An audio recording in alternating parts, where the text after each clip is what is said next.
It's Charlie's World. 안녕하세요, 찰리브라입니다.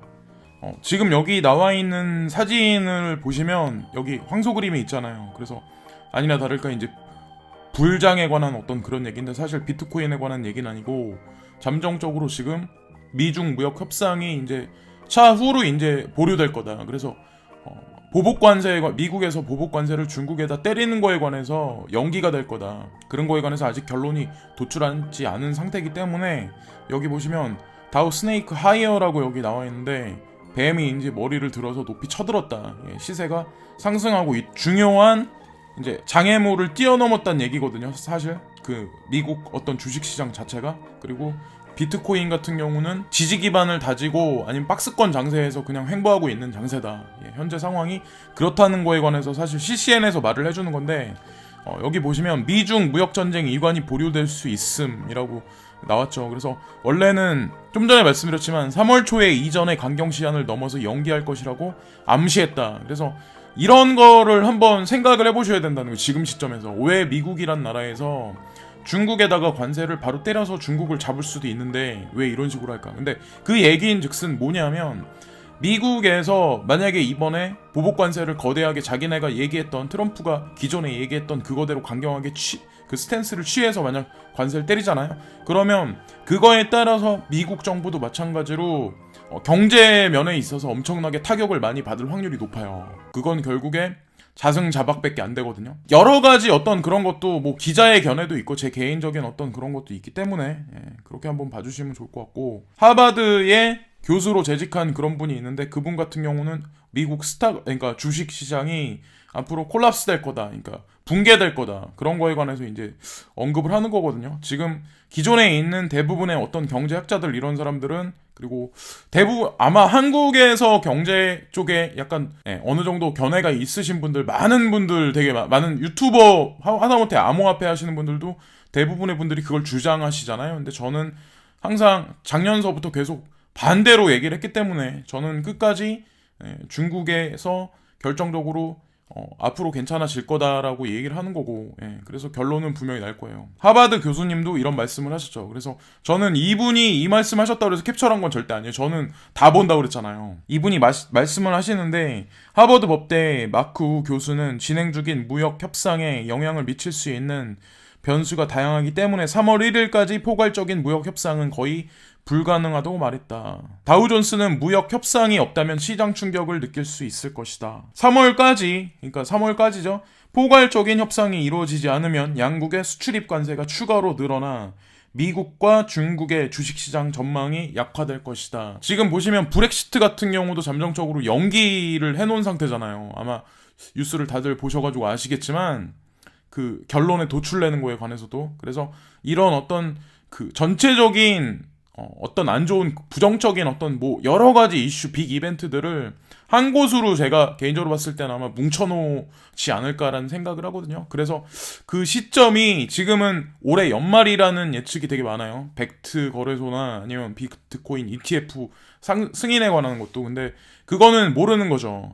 어떻게 될지 몰라요. 뉴스는 뉴스일 뿐이고, 향후 3주 안에 본격적인 무역 협상이 이루어지지 않는다면 쿠거 글로벌 투자청의 아베 쉐이크 최고 투자 책임자는 미국 시장 전체에 충격을 줄 것이며 세계 금융시장에 큰 충격을 줄 수 있다고 강력히 주장합니다.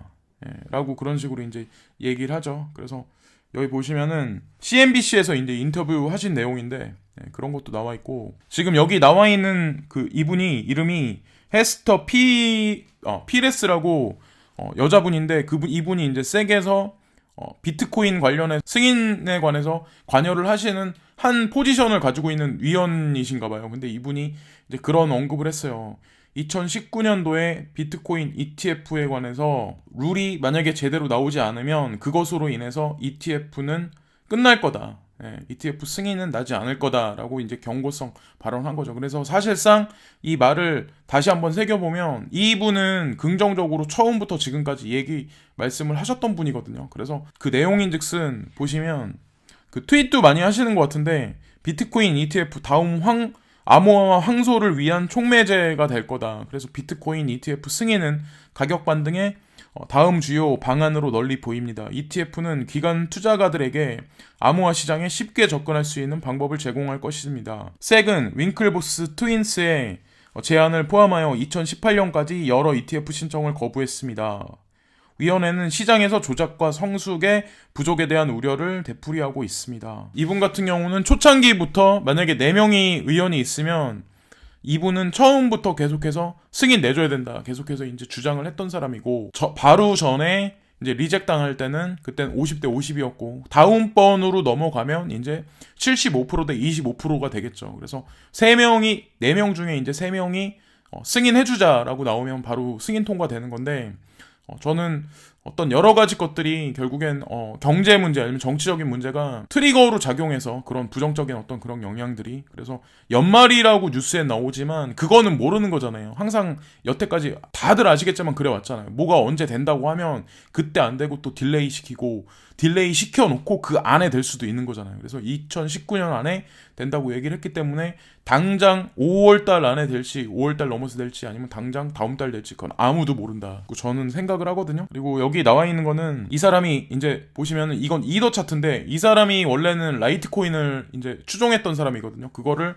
한 10일 전부터 계속해서 라이트코인 괜찮아 보여 얘기를 했었어요. 근데 이 사람은 이제 미리 전에 들어갔겠죠, 사실상. 그리고 자기가 나올 때쯤 아마 트윗을 긍정적으로 던졌을 텐데, 중요한 건 이 사람이 이더에 관해서 요즘 다시 얘기를 하기 시작했어요. 그래서 이더 콘스탄티노플이 이번 달 말 정도에 27일 날 28일 이 정도에 있잖아요. 그래서 지금서부터 그 한 이틀 전까지 한 25일까지는 아마 이더 상승이 있을 수도 있어요. 그래서 지금 시장이 박스권 장세 아니면 그냥 횡보하는 장세이긴 하지만, 어쨌건 이더에 관해서 추종하는 사람이 하나둘 늘어나기 시작하면 단기적으로 수익 실현을 먹거나 아니면 뭐 좀 약간 긍정적이게 뭔가 보실 분들은 관심을 한번 가져보실 만하다라고 해서, 저도 한번 이제 이거를 여기 보시면 이 사진에 나와 있는 거는 지한후 사진이잖아요. 그래서 미싱이라고 써 있고, 여기 보시면은 마지막으로 트위터한 게 작년 2018년이죠. 12월 17일 날 이 마지막 이 사람이 트위터한 거예요. 그래서 우지한이 여기 사진에 나오니까 우지한이 뭐 사망을 했네, 파산설, 뭐 직원을 다 해고시켰네, 이런 얘기 있는데, 제가 개인적으로 봤을 때 지금 뉴스에는 안 나오는데 우지한하고 결탁한 세력이 큰 거대 자본이 아마 분명히 있을 거예요. 근데 우지한이 채굴 쪽에 메인 포커스를 자기네 산업에 비트메인 산업에 많이 두는 게 아니라, 사실상 뉴스에는 지금 안 나오지만 그냥 제가 그냥 게스팅하기는, 그냥 추측하기에는 인공지능 칩셋이라든가 여러 가지 뭐 그런 거에 관해서, AI라든가 그런 거에 관해서 아마 연구를 좀 많이 실리콘밸리 어딘가에 처박혀가지고 하고 있지 않을까라는 생각을 하거든요. 그래서 나중에 뒤통수 칠리를 분명히 만들겠죠.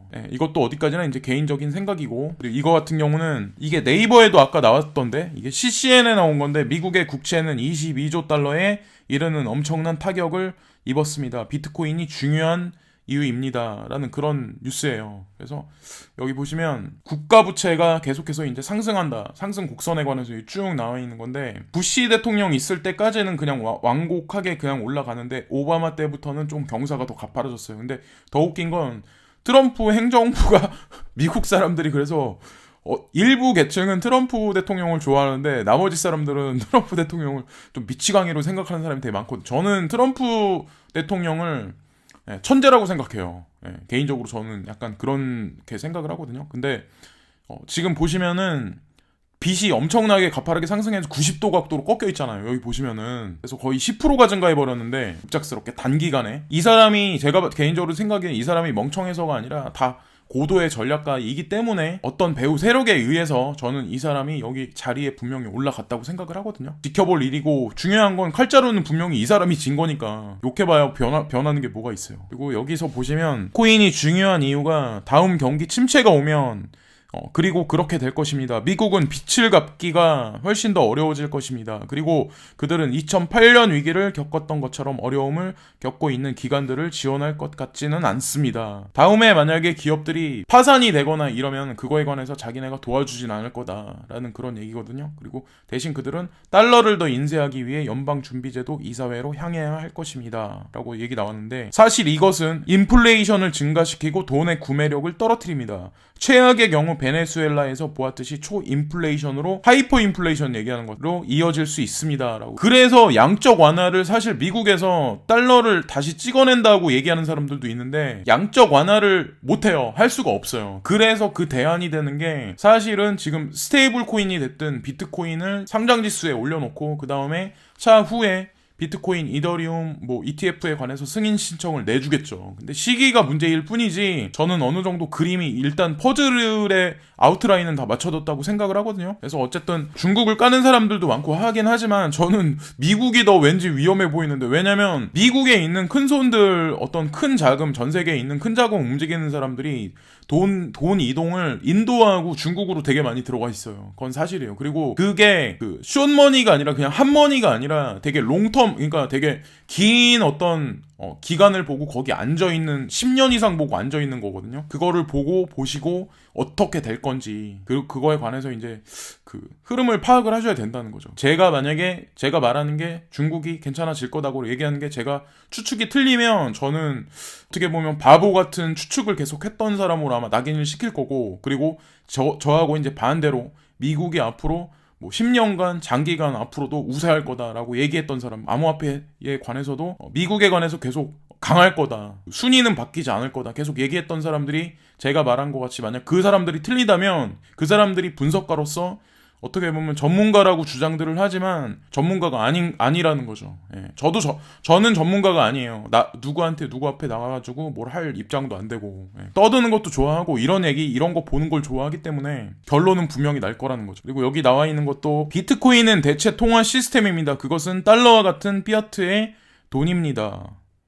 여기 나와 있네요. 지금은 국가 채무가 계속 늘어나고 있습니다. 빛을 고치기 위한 캠페인에 저드 그레그와 에드워드 레딜이 결론을 내릴 때 우리나라 지도자들이 계속해서 뛰어나고 차세대를 향해 떠날 수 없는 절망적인 탭에 대한 또 다른 슬픈 신호입니다. 이제 현재의 상태를 말하는 거죠. 국가 채무가 계속해서 늘어나고 있다, 미국에 관해서. 근데 미국도 마찬가지로 그러고 중국도 마찬가지로 그런 위치에 있는 건 분명해요. 근데 중요한 건 성장률로 봤을 때 미국보다는 중국이 향후 더 스테이블하게 경제를 어느 정도 지지할 확률이 높다는 거죠. 예. 근데 대다수의 아마 매스컴들은 부정적인 견해를 아마 많이 할 거예요. 화웨이도 망할 거다, 이런 식으로. 여기 나와 있는 거는 사우디아라비아는 생산 원가 배분을 계획하고 있습니다. 사우디아라비아는 공급 과잉 시장을 재조정하고 가격을 안정시키기 위한 노력의 일환으로 에너지 생산량을 대폭 삭감할 계획입니다. 라고 미국에서 쉐일 어떤 그 에너지 자원에 관해서 전 세계 어떤 그 판매 루트나 판매망을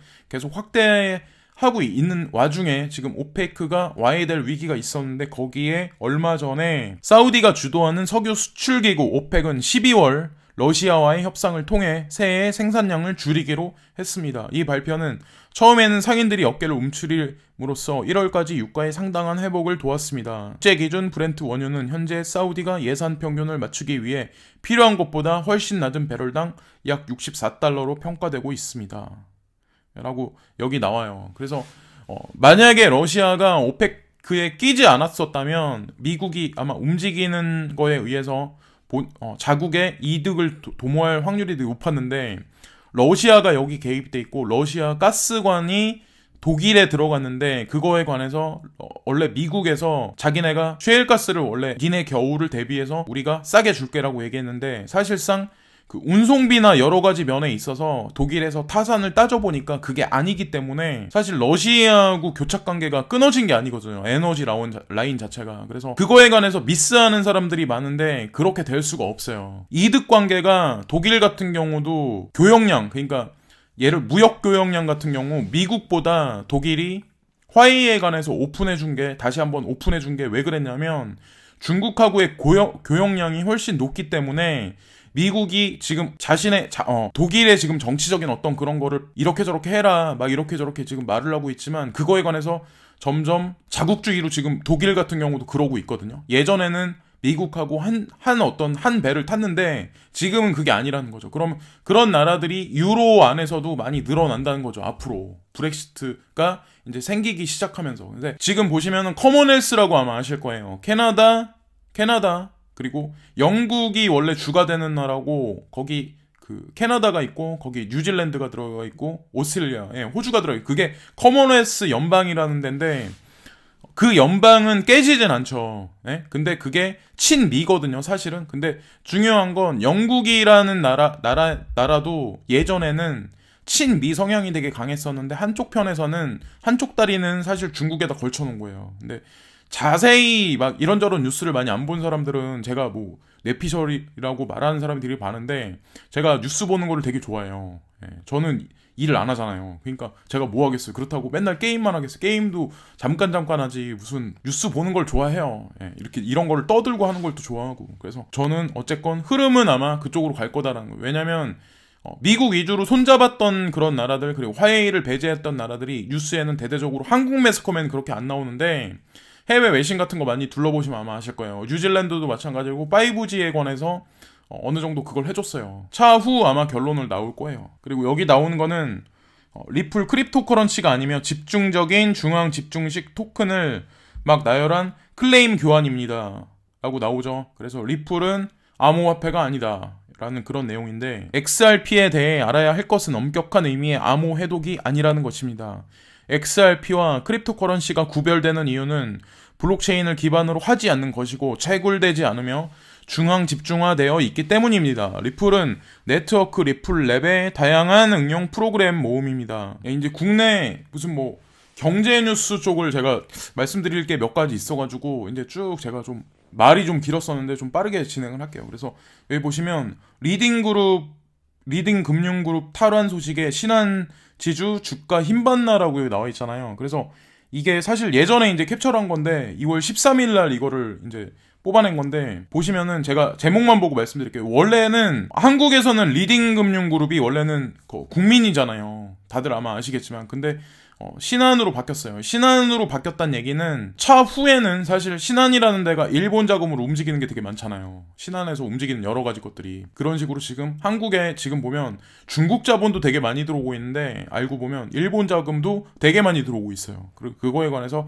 알아두셔야 된다는 거고 이거는 브렉시트에 관한 얘기인데 브렉시트 승인 투표 미룬 영국 메이 출구 전략은 브렉시트 연기라고 여기 나와 있잖아요. 영국 정부 측 관계자 브렉시트 연기 가능성이 있다. 가디언 메이 브렉시트 강경파 겨냥한 전략 세운 것이라고 여기 나와 있는데 날짜를 보셔야 되는데 이게 12일 날 이제 가디언지에서 나온 건데 영국 정부 측 브렉시트 협상 담당자인 올리 로빈스는 향후 브렉시트 일정에 대한 기자들의 질문에 정부는 3월 29일 브렉시트가 시행될 것으로 믿고 있다면서 브렉시트 연기도 가능성이 있다고 그들이 합의안을 부결시킨다면 연장 기간도 길어질 것이라고 말했다. 그래서 우리가 원래 예측하고 생각했던 게 3월 말 정도 됐었잖아요. 근데 그때 무슨 일이 불거지. 근데 이 사람들이 지금 얘기하는 것 같이 이거를 또 미룬 거죠. 그러면 만약에 이게 트리거로 작용하면 암호화폐 시장에는 오히려 역으로 긍정적으로 반응을 할 텐데 이것도 밀어놓고 비트코인 ETF도 계속 밀어놓는 거잖아요. 그런 어떤 스케줄들을 저는 이런 세력들이 다 맞춰 놓을 거라고 생각하거든요. 그래서 만약에 다시 한번 말씀드리지만 3월달 안에 만약에 뭔가 시장의 방향성이 없으면 5월달은 아마 최소로 봤을 때 5월달은 넘겨서 아마 보셔야 될 거예요. 만약에 그 이후까지 브렉시트가 아마 옮겨지진 않을 거라고 저는 생각을 하거든요. 근데 이거는 빅3 게임사 지난해 실적 넥슨만 웃었다라고. 그래서 한국에 여러 가지 게임사가 있는데 진짜 실제로 돈이 되고 캐시를 진짜 사람들한테 뽑아낼 만한 어떤 그 자금력이 되게 괜찮은 어떤 그런 펀더멘탈이 강력한 회사가 단 한 개 여기 나와 있잖아요. 넥슨만 웃었다라고. 그래서 넥슨을 이제 건드리려고 하는 회사들이 있잖아요. 여기 보시면 넷마블이 있고 그리고 카카오는 여기서 이제 빠진다라고 그런 얘기가 있었잖아요. 그런 얘기가 있었고 이제 중요한 게 이걸 보셔야 돼요. 이 대목을. 넷마블 컨소시엄에는 국내 자본 중심 사모펀드이자 수십조 원대 자본을 품고 있는 MBK 파트너스가 구심점 역할을 할 전망이다. MBK 파트너스는 전략 투자자로서 역할이다. 중국 인터넷 기업 텐센트도 컨소시엄에 참여했다고 알려졌지만 넷마블의 자금 계획 및 전략 수정에 따라 컨소시엄 구성은 달라질 것으로 보인다. 라고 여기 나와 있긴 한데 중요한 건 오늘 뉴스, 이거는 이제 13일 날 나온 거고 오늘 뉴스 이제 좀 이따 다시 한번 말씀드릴 건데, MBK가 뭐냐면 MBK 파트너스라고 여기 나와 있는데, 여기 자본이 뭉쳐 있어 수십 조나 돼 있는 자본이 뭉쳐 있는 데가 사실은 중국 자금이 많이 몰려 있고, 또 중요한 건 일본 자금이 많이 들어가 있어요. 여기 구성진들을 보면 그 회사 구성진들을 보면 중국 부류 한 뭉태기, 그리고 일본 부류가 한 뭉태기가 동아시아 쪽으로 어떤 사모펀드를 운영해서 여기 중국이나 일본이나 한국에 있는 이런 기업들 있잖아요. 그거를 전략적으로 투자해서 그거를 연결시키는 회사가 사실은 MBK 파트너스예요. 이거를 잘 모르는 사람들은 왜 중국에 이거를 주냐, 반중하는 사람이 되게 많잖아요. 그러니까 저는 이런 뉴스를 잘 안 그런 사람들이 잘 이렇게 파보지 않는다는 거예요.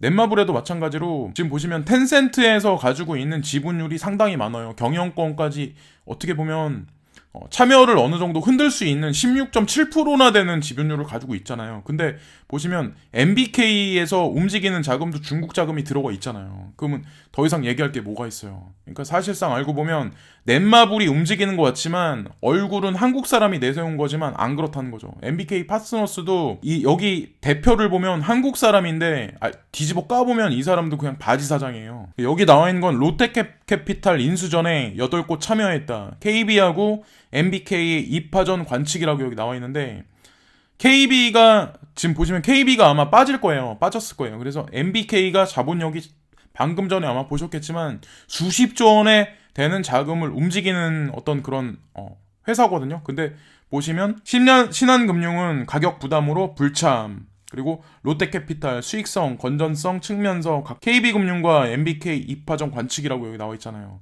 이것도 마찬가지로 롯데캐피탈 하면 롯데라는 데가 어떻게 보면 일본색이 되게 짙은 데잖아요. 다들 아시겠지만. 그러면 여기에도 마찬가지로 MBK라는 게 동아시아 위주로 자금을 움직이는 데인데, 일본 자금도 마찬가지로 여기 들어간다는 거죠.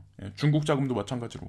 이런 식으로 지금 한국에서 내놓으라 하는 기업들이 국제 파이낸싱 이런 사모펀드 운영하는데 하나 둘씩 팔리기 시작을 한다는 거죠. 그거에 관해서 지금 한국의 대다수의 어떤 공기업이라든가 향후 공기업이라든가 이런 굵직한 어떤 다국적 기업은 아니지만 약간 대기업 같은 그런 기업들도 하나 둘 누구한테 점찍혀가지고 팔려 나가고 있다는 거예요. 그런 어떤 큰 그림으로 봤을 때 지금 한반도라는 자체, 그리고 통일이 된 이후에는 아마 여기가 중국에 있는 자금, 아니면 일본에 있는 거대 자금이 됐든 유럽계 자금, 미국계 자금이 엄청나게 많이 들어와서 전체적인 어떤 붐업이 일어날 확률이 좀 높다고 씨를 뿌리고 거름을 지금 토대를 마련하는 게 아닐까, 그런 생각을 하고, 여기 나와 있는 거는 요즘에 이게 화두잖아요. 인터넷상에 보시면 방송통신위원회 통신장애 배상 음란물 유통 규제 강화. 그래서 지금 보시면 이것 때문에 사람들이 청와대에 청원도 계속 놓고 이 사람 저 사람 말이 오늘까지도 되게 많더라고요. 그래서 남자분들 여자분들 야동은 사실 많이 보잖아요. 저도 보긴 보는데 어쨌건 그거에 관해서 규제해서 앞으로 못 보게 한다, 그런 얘기 하는데, 한쪽을 틀어 막으면 한쪽이 터져 나갈 거라고 생각을 하거든요. 그러면 결국에는 성범죄라든가 이런 것들이 중장기적으로 봤을 때 더 늘어나지 않을까, 그리고 혼란한 사회가 더 되지 않을까라는 생각을 하거든요. 오히려 깨끗한 사회보다. 저는 개인의 입장이기 때문에. 여기 나와 있는 것이 HTTPS 차단 논란 방통위원회 합법적 성인물은 차단 안 한다라고 여기 나와 있는데, 이 웃긴 말이죠 이게. 어쨌든 성인물 중에도 자기네가 승인신 해서 허가 내준 거 같은 경우는 돈을 받겠다, 이런 얘기 같은데, 제가 개인적으로 봤을 땐 세금을 물리고. 여기 이거 보시면 독일 정부 화웨이 견제 5G 장비 보안 강화 통신법 개정 추진이라고 여기 나와 있는데, 이 내용 헤드라인만 딱 보면 독일에 사용 안 해, 이런 내용 같은데, 여기 이 부분을 잘 보셔야 돼요. 독일 측은 이런 분위기 속에서 네트워크 장비에 대한 보안 규정을 강화하려 하나 최대 무역국인 중국을 자극하지 않기 위해 화웨이를 직접 배제하지 않는 방향으로 이번 사항을 다루는 분위기입니다 라고 여기 나오죠. 잠정적으로 이제 어떻게 흘러가나에 관해서 아직 결론 도출이 안 된 상황이에요. 근데 저는 계속해서 이제 주장을 하고 있죠. 제가 잘못 보고 있는 거나 제가 우매하거나 아니면 진짜 그 반대로 엄청나게 해안을 가지고 있거나 그 두 개 중에 하나겠죠. 짝퉁 넥슨 비웃음 받던 텐센트 이젠 넥슨 주인 넘본다. 넥슨에 소송당하고 NHN이 인수하려던 회사, 10수년 만에 전세 역전돼 넥슨 주인 넘바. 아까 전에 나왔던 것 같이 한국 매스컴상에는 이런 거를 이제 메인 화면에 장식을 안 하는데, 잘 찾아보시고 내용들을 보시면 사실상 한국에 지금 중국 자본이 되게 많이 들어오고 있는 건 사실이에요. 좋으나 싫으나. 어쨌든 제가 항상 말하는 건, 제가 친중이 아니기도 하지만 중요한 건 흐름이 그렇다는 걸 봐야 한다는 거죠. 적대적으로 그냥 배척하는 게 중요한 게 아니라. 그래서 넥슨 같은 경우도 지금 보시면 텐센트를 앞세워서 움직이는 게 아니라 넷마블 뒤에 숨어가지고 MBK하고 같이 해서 인수합병 작업에 들어가는 거예요. 지금 보시면 텐센트가 됐든 아니면 MBK가 됐든 지금 이 넥슨을 움직이는 기업하고, 넥슨의 전 김정주 사장도 그렇고, 코빗이 됐든 유럽에 있는 크라켄이 됐든 그 사람들을 또 조종하는 사람이 있거든요. 그 사람 위에 있는 수뇌부. 거기까지 제가 말씀드리면 저한테 이제 뭐 음모론자다 이렇게 말할 사람이 많을게요. 제가 그것까지는 말씀 안 드리고, 흐름이 대충 거시적으로는 이렇게 흘러가고 있다, 현실은 이렇다는 거에 관해서 이제 끝을 맺고 오늘 이 영상을 마치겠습니다. 예. 그래서 이게 코인을 보시는데, 코인 투자하시는데 도움이 되실지 모르겠지만, 저는 제 영상이 항상 이런 거 저런 거 뭐 하다못해 뭐 지진 같은 거 그런 것도 말씀드리거든요. 네. 코인은 솔직히 다 관련이 있다. 그리고 경제가 무너지고 브렉시트가 어떻게 가고 방향성이, 그런 것도 다 저는 관련이 있다고 생각을 하거든요. 그래서 제가 이제 추구하는 건 그런 거기 때문에 색깔이. 지금까지 시청해주신 모든 분께 진심으로 감사드리고 오늘도 즐거운 하루 되세요. 예, 항상 감사합니다. 예.